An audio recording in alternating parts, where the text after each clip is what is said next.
প্রথমেই যেই কথাটি দিয়ে বলতে চাই, কথাটি দিয়ে শুরু করতে চাইছি আমি। ও 15 মিনিট আছে। ও আচ্ছা, এখানে দেরিতে হয় ঢাকা থেকে, রাইট। কথার শুরুতে যেই কথাটা দিয়ে শুরু করতে চাই আমি, সেটি হচ্ছে যে দিনাজপুর, সাধারণত মানুষ বলে যে নানা বাড়ি কোথায়, কিন্তু দিনাজপুরকে কেন জানি সবসময় মনে হলেই নানি বাড়ি কথাটা আমার মনে হয়। সবসময় নানি বাড়ি, কেন জানি নানি কথাটাই সামনে আসে। এই দিনাজপুর শহরটা, এখানে বেশ কিছু স্মৃতি আছে আমার। বালুবাড়ির স্মৃতি আছে, বালুবাড়িতে নানা বাড়ি, নানি বাড়ি, সেখানকার বেশ কিছু স্মৃতি আছে।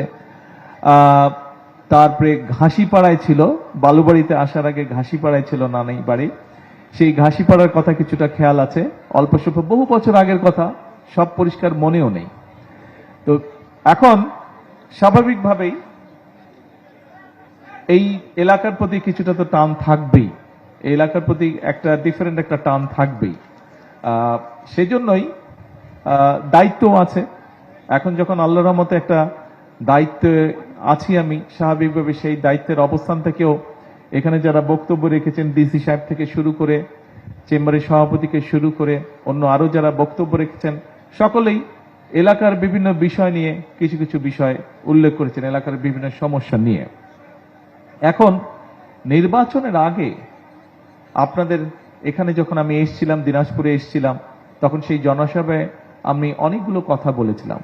নিশ্চয়ই আপনারা খেয়াল করেছেন যে নির্বাচনের পরে আলহামদুলিল্লাহ আল্লাহর রহমতে আমরা যখন সরকার গঠন করতে সক্ষম হয়েছি, তারপরে 1 মাসের মতন, এখনো বোধহয় 2 দিন বাকি আছে 1 মাস হতে, 1 মাসের মতন সময়ের মধ্যে আমরা চেষ্টা করেছি যে বাংলাদেশের মানুষের কাছে আমরা যে ওয়াদাগুলো করেছিলাম, সেই ওয়াদাগুলোর কতগুলো ওয়াদা আমরা ইতিমধ্যে কাজ শুরু করেছি। যেমন আজকে এই দিনাজপুর জেলার কাহরোল, সেই এলাকা থেকে আমরা আমাদের খাল খনন কর্মসূচির কাজটি শুরু করেছি। এখানে ডিসি সাহেব ওনার বক্তব্যে একটি কথা বলেছেন, যেহেতু দিনাজপুর অঞ্চলটি, এলাকাটি সমুদ্রপৃষ্ঠ থেকে উপর দিকে, সেই জন্য এখানে পানির সমস্যা হয়। তবে নিশ্চয়ই বাই নাও আপনারা জানেন, অনেকেরই ধারণা আছে যে এই পানির সমস্যাটা শুধুমাত্র দিনাজপুর এলাকায় নয়, সামগ্রিকভাবে সমগ্র বাংলাদেশে কম বেশি পানির সমস্যাটা কিছুটা দেখা দিয়েছে। তার কারণ হচ্ছে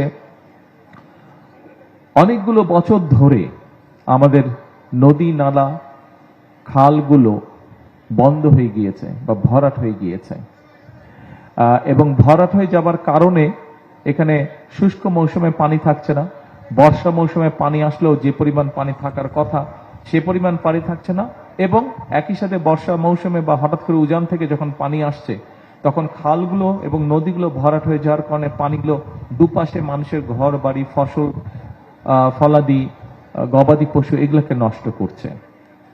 তো আমরা খাল খনন কর্মসূচিটি হাতে নিয়েছি। এই কর্মসূচি শুধু দিনাজপুর নয়, সমগ্র বাংলাদেশে। আমরা বলেছি বাংলাদেশের মানুষকে নির্বাচনের আগে আমাদের পরিকল্পনা রয়েছে যে আগামী 5 বছরে আমরা প্রায় 20,000 কিলোমিটার খাল খনন করব। আপনারা নিজেদের এলাকারই যদি চিন্তা করেন, এই যে যেই কথাটা আমি বললাম যে খালে পানি থাকছে না, কিন্তু পানিটা সাইডে চলে যাচ্ছে বর্ষাকালে, যখন পানিটা প্রয়োজন শুষ্ক মৌসুমে, সেই সময় শুকনা থাকছে খাল, পানি শূন্য থাকছে, ফলে জমি আবাদ করতে সমস্যা হচ্ছে।